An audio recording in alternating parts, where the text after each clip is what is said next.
Is this a green room too? It's not a green room. No, definitely. Yeah, eating good? Ovince and Preux after winning the Ufc Copenhagen. Ovince, you said in an interview before the fight that you would be looking for a submission, some strange submissions you are well known for. How does it feel to make it happen inside the cage? It feels good. I knew that there was a couple times, and actually in the first round he came out really aggressive. We knew that he came out aggressive, but I didn't expect him to be that aggressive. And I was like, he's eventually going to slow down. I mean, first couple rounds he landed a couple good shots, but then after that, I guess he felt like he can try to finish me, and he kept on coming. And I tied up with him a couple times. He didn't feel strong. I kind of took him down in the first round, but he ended up popping back up. But even in exchanges and whatnot, even in over-under positions, I felt like I was stronger in those positions. And but he just kept on slowing down. You know, if you're throwing that much power shots in the first round, you know, you're going to fade away very quickly. And between the second round, I told my trainer, I was like, I think I can submit him. And just going into the second round, continued doing the same thing. He was throwing a lot of fire punches. I was like, he's eventually going to slow down. He threw an overhand, and I seen him coming from around the corner. And I was like, okay, ducked it, shot in, took him down. And when I took him down, I ended up landing on his guard. But when I ended up going to half guard, gave him a quick body punch, and he threw his hands up, and I just grabbed his wrist. And when I grabbed his wrist, I was like, I know this is not going to be that easy. I grabbed it, threw my arm over, and I locked it up. When I locked it up, it was pretty much, I was good from there. Post-fight interview, you told the guy that the fight happened like fights earlier. You had roughly weak cuts. You will be probably knocked out in the first round. How does the change in preparing the way for the fight influence? Well, the biggest thing about it is, you know, weight cutting. If you have a bad weight cut, you probably need to try to finish your guy in the first round. But usually bad weight cuts put you in positions where, like, you keep yourself extremely hydrated. So when it's time for you to rehydrate, you're not hydrated all the way. So when you take shots, you can't take shots like you need to. So this weight cut, you know, it was smooth. I didn't have to worry about nothing. You know, I was on weight. I was actually probably 2 pounds off weight. I was actually probably 2 pounds away from making weight. I went on the treadmill. I walked for an hour at a 3-point incline, and I felt really good afterwards. Woke up the next morning. I felt really good the next morning, and my hydration process was amazing. And I didn't feel tired at all. Do you think it's time that they change the name? Well, I was talking to somebody earlier. I told them that they told me after the second one they was going to change the name. This is the fourth one now, and they haven't still changed the name. Do you think it should be the Von Preux? I mean, it originated from Jason Von Preux, but you know, if I can take the Von, if he can keep the Von and just put the Preux in there, it'll be good.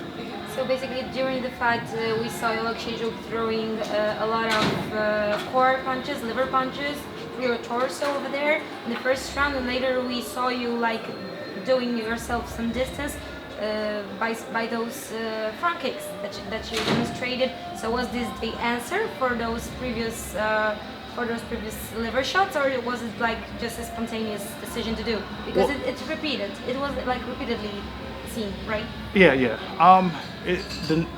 He finished, I think, Gian Vellante with the body shots or whatnot. Yeah. I know I can take the body shots. I just didn't want to take that much. And you know, the couple that he threw probably 1 or 2 that landed pretty solidly.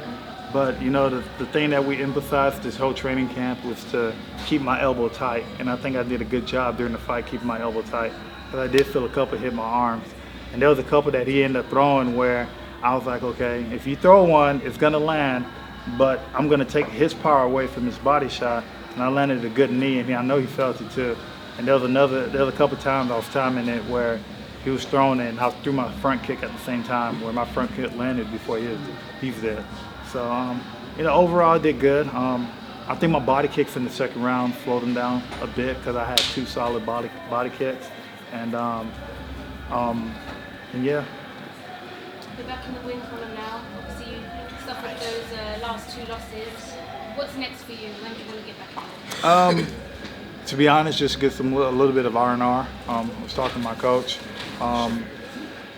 If I have a good opportunity for 2019, we might have to make it happen. If it happens, it happens. If it don't, you know, I'll just wait till 2020. Any opponents in mind? Any opponents in mind? Top 15. Yeah. So what's your general impression while being here in Europe as you know, as being on a mission, but still like traveling all over the world in order to make your dreams come true? Man, to be honest, like I love my job. You know, I love to fight. I don't work a typical 9 to 5, and I love that too. And the opportunity about fighting with the UFC is you get paid good, but also too, you get to experience different cultures. I like doing that, and I love going out of the country, being here, and you know, Denmark is pretty cool. It's Viking land, and you know, if anybody knows me, I watch a whole bunch of TV shows about, you know, just medieval times and stuff. So just love it being here. Can't wait to check out Denmark tomorrow, though. Are there any other countries that you want to cross off your list?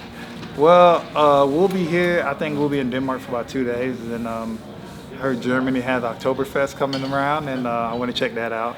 So definitely going to shoot over to probably Hamburg and Munich for Oktoberfest. In the main event tonight, we had Camille, who used to fight in like heavyweight division versus Jack myself. Do you have any pick for this fight? You know, it was a complicated fight. You know, Jared, you know, he's been looking really good his last couple fights. Like since it's dropped down to 85, like he's just been a wrecking ball. And then damn, I forget. Yeah, Hermanson. When first time I seen him fight David Branch and just mauled him, I was like, oh shoot. Then after that, when he fought Jacare and did the same thing, pretty much the same thing. Jared, I haven't seen him go all 5 rounds before. If the fight goes, but I think if you match power, I think Jared has more power. But his aggressive ability, he just comes forward and he can eat people alive and he don't get tired. And like you can tell he got power. He gave Anderson Silva a good inside leg kick, and he didn't come back up for that. So it should be quite interesting for the fight. I think if the fight goes all 5 rounds, Hermanson might end up winning, but you know, I'm taking Jared probably within the first 3, 4, and 3.5 rounds. Thank you. Thank you.